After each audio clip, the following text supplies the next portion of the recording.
इसलिए आप अभी भी सब बैठे हो तो अपने मन मन के अंदर सोचिए कि वो कौन सी चीजें जो आपको आती है या जिनको आप बहुत कम दिनों के अंदर कर सकते हो, और आप जोड़िए वो कितने होते हैं। वो 100 नंबर का जुगाड़ है। मुझे लगा यार लोग कितने सरल तरीके से और प्री निकाल जाते हैं, जबकि मैं कई बच्चों को देखता हूं कि पूरे दिन पढ़ते रहते हैं, घोटे मारते रहते हैं, और लास्ट टाइम में प्री पास भी हो गया तो जैसे बच्चे फिर प्री के बाद, आप में से खूब सारे लोग होंगे जो प्री के बाद आते हैं, सर मेरे 82 नंबर है, 82 है, अब क्या करूं। तो हम कहते हैं पढ़ाई कर, तेरा प्री हो जाएगा पक्का, पढ़ाई कर। तो उसको लगता है सर को मेंस का बैच बनाना है, इसलिए कह रहे हैं कट ऑफ ही दी जाएगी, बाकी कट ऑफ तो ऊपर जाएगी। कोई ना कोई भैया और मिल जाते हैं उसको, भैया कहते हैं भाई साहब इस बार पेपर अलग ही था, मेरिट ऊपर जाएगी। मतलब बच्चा पढ़ने की स्थिति के अंदर नहीं आ पाता, भले मेरिट वो 78 जाए, 82 वाला भी मेंस दे दे, लेकिन उसे डर लगता रहता है। उसे ही लगता है कि यार मेरा मेंस तो नहीं हो पाएगा, मेरा प्री कॉल वो प्री पास नहीं होगा तो मेंस कॉल ही नहीं हो पाएगा मेरे। उस डर के मारे पढ़ाई नहीं कर पाता है। इसकी बनिस्बत जिस बंदे के जब मेरिट 80 जाती है, एग्जाम में यदि 100 नंबर आ रहे हो आंसर की जोड़ने के बाद, वो दूसरे दिन निश्चिंत रहता है। दूसरे दिन ही उसके दिमाग में रहता है अपने को मेंस की तैयारी करनी है। 10 दिन भी यदि खराब होते तो खराब नहीं करता। बाकी कोई सेंसिबल तरीके से देखे चीजों को कि मुझे क्या क्या पढ़ना है, क्या क्या नहीं पढ़ना, तो सिलेक्शन होता है। मैं और बताऊं, मैं मेरे फ्रेंड है, पिछला जब प्री था 2018 वाला जब प्री था, तो मैं शाम को उनके रूम पे बैठा हुआ था, वो पेपर वगैरह दे के आए, तो मैंने पूछा उनसे एग्जाम कैसा हुआ, तो उनका शानदार। शानदार मतलब कैसा, तो उनका अच्छा प्री पास हो जाएगा। तो उन्होंने यूं पेपर मेरी तरफ उछालते हुए कहा प्री पास, मेरे प्री की कट ऑफ से 50 नंबर ऊपर आएंगे। मतलब कट ऑफ से कितने नंबर ऊपर आएंगे, 50। तो मैंने कहा सुबह सुबह मैं ही मिला, मतलब शाम तक मैं ही मिला हूं, एग्जाम में कोई दूसरा मिला नहीं जिसके साथ ऐसी मजाक की जा सके। तो उनका पक्का तू शर्त लगा ले, मेरे 50 नंबर ऊपर आ जाएंगे। यकीन मानिए उनके 45 नंबर ज्यादा थे, 122 नंबर थे, 77 के आसपास कट ऑफ गई थी। उनके एक साथ में और थे, उनके 110 नंबर थे, 108 या 110 नंबर थे। मैंने पूछा उनसे कि तुम ऐसा क्या करते हो, जबकि मैं उनको देखता हूं वो कम पढ़ते हैं, मैंने उनको कभी ज्यादा पढ़ते हुए नहीं देखा, इसलिए मुझे ज्यादा यूं डाउट था इस मामले के अंदर कि तुमसे ना हो पाएगा, तुम ज्यादा ही कर रहे हो ये। मैंने पूछा कि अरे तुम कैसे कर लेते हो, तो मुझे उन्होंने उस दिन ये चीजें समझाई थी। तो वो जिन्होंने मुझे कहा था कि मेरे 50 ऊपर आ जाएंगे, वो इंजीनियरिंग बैकग्राउंड से हैं।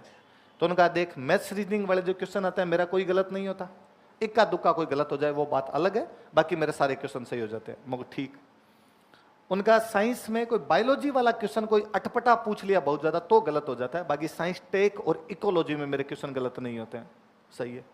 उनका इकोनॉमिक सर्वे ये तेरे सामने पूरा पड़ा है, तो पूछ ले, मैं तेरे को एक एक डाटा बता दूंगा। राजस्थान में कौन सा पॉइंट लगा के परसेंटेज भी लिखा तो मुझे पूरा याद है।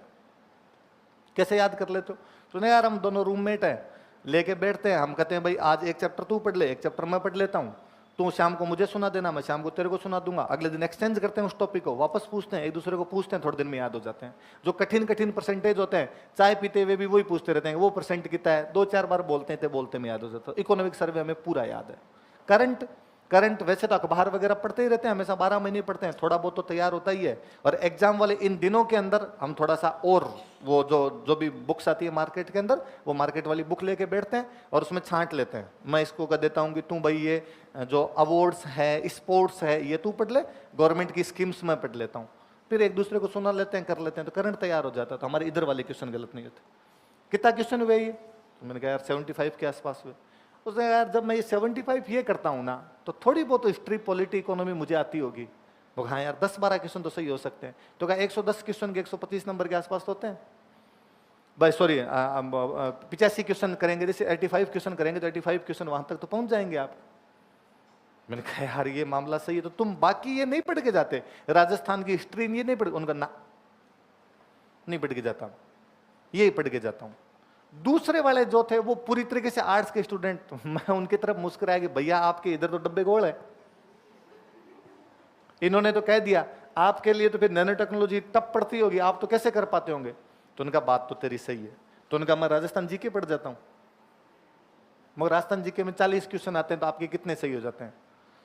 तो उन्होंने मेरे से पूछा वापस, तू एग्जाम देते रहे कितने सही हो जाए, तू राजस्थान जीके पढ़ाता है। मैं यार 40 के 40 तो सही नहीं हो, आरपीसी कई बार कोई पूछ लेती है फलाना सबसे गहरा खाड़ा कहाँ पे है, गड्ढा, है ना।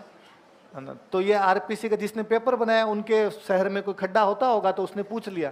भाई जिस दिन मैं आरपीसी का पेपर बनाऊंगा उस दिन मैं पूछूंगा कि राजस्थान का सबसे प्रसिद्ध भैरूंजी का मंदिर क्या है, वो हमारे गांव में है।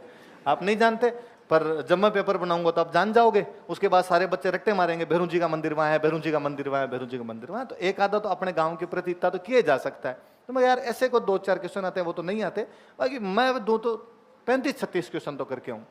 तू 35-36 करता तो 40 तो मैं ही कर लेता हूँ भाई। 43 क्या 30 तो मैं भी कर लूँ तेरे। यदि 35-36 हो तो 40 में से 30 तो मेरे भी हो जाए।